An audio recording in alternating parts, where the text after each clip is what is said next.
Winter is coming.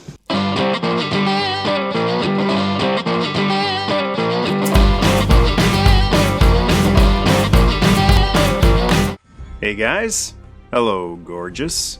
Winter has arrived, thanks to Valyrian Steel and their replica of Ice. A blade with a name. The Sword of Eddard Stark. Lord of Winterfell and Warden of the North. But the word sword hardly seems fitting for this behemoth. This is the USS flag of swords. A mighty blade so grand, it had to have been forged in a sun by hammering an entire mountain of ore. You're a funny man. Huh? A very funny man. I'm a big sword aficionado. They're not just replicas to me, or art. This is no toy. It feels like there's power coursing through them, and they use us as their conduit. Maybe it's because I have warriors in my bloodline. I grew up with soldiers. I learned how to die a long time ago. The feel of steel in my hand may be ingrained in my DNA, and I've collected many swords over the years.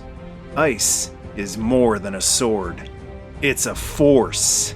Disclaimer about this video. Images do not do this piece justice. Let them look.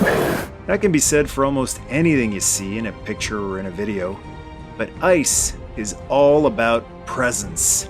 The sheer size of it is not conveyed through photography. The grandeur of it has to be experienced firsthand, like Niagara Falls or the Grand Canyon. Although there is fine craftsmanship that can be appreciated for those with attention to detail. This is fine work. The handle is wooden, with a dull steel hilt and withered brass ends. The blade itself doesn't gleam and glisten in the light. It's as stark as the family that wielded it. I don't think it's a coincidence that the saga of the novels is titled A Song of Ice and Fire. This great sword perfectly represents the protagonists in George R.R. Martin's epic saga.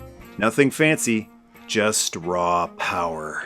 Although only used by Ned Stark as a ceremonial blade, this weapon was built for non-fancy war, to be wielded by a giant.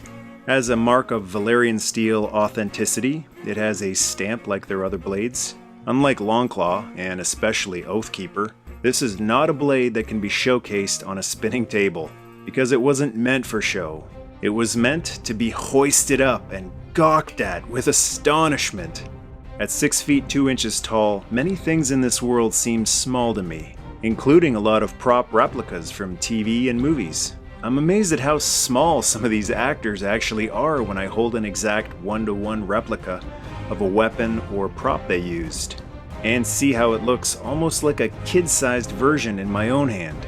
On the show, Ice was almost as tall as Ned Stark, and taller than some of his children. I figured I'm quite a bit taller than Sean Bean. It probably won't seem that big to me. Oh, it did. Ice is the first sword I've ever held as an adult that made me feel small. Very small. This isn't just a long sword. It's a wide sword. And a heavy sword. It's not a great sword. It's the greatest sword. The blade is almost as wide as my hand. And that feeling whenever I grip a blade? Yeah, it's there with Ice. Remember King Theoden drawing his sword for the first time after being released from Saruman's spell? Imagine that, times 1,000. Wow hardly seems adequate. This is a rare occasion where an expletive seems perfectly appropriate. This isn't a sword you can spin around katana style. It's a two-handed sword, not because of form, but because you'll need every ounce of your might to maneuver it, and it's more akin to a battle axe than a sword. No swift slices here, just ice cold clobbering. While I don't have any other Game of Thrones swords, I do have some Lord of the Rings swords to size compare it with.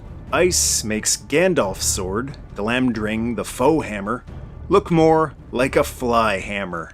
Thorin's Orcrist, a heavy and thick sword in its own right, looks like a dagger beside Ice. Taller by a foot.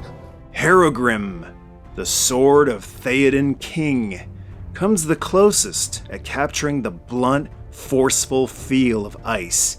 but it still seems like less than half the size.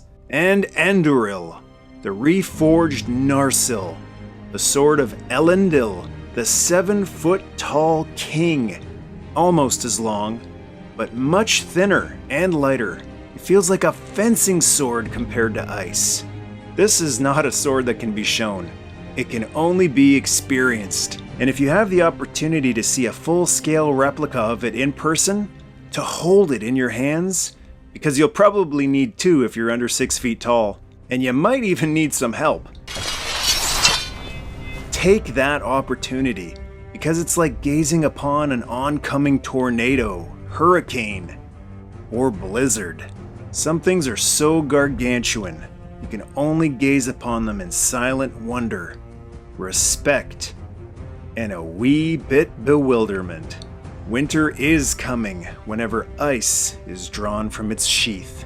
Special thanks to my bro for letting me feature his greatest sword in this video. Feel free to share the video with your fellow Game of Thrones fans, especially the ones over 6 feet tall. If you'd like to support the channel, the Patreon is live at patreon.com/michaelmercy. As a show of thanks for going above and beyond to support the channel, patrons receive rewards such as being able to vote to decide on upcoming topics, making specific requests for future special missions videos, and seeing the videos early during the week before they're published publicly on the weekend on YouTube. Till next time, good sirs and madams, keep your sword always oiled, your power always coiled, and your integrity unsoiled. Vala Morgulis.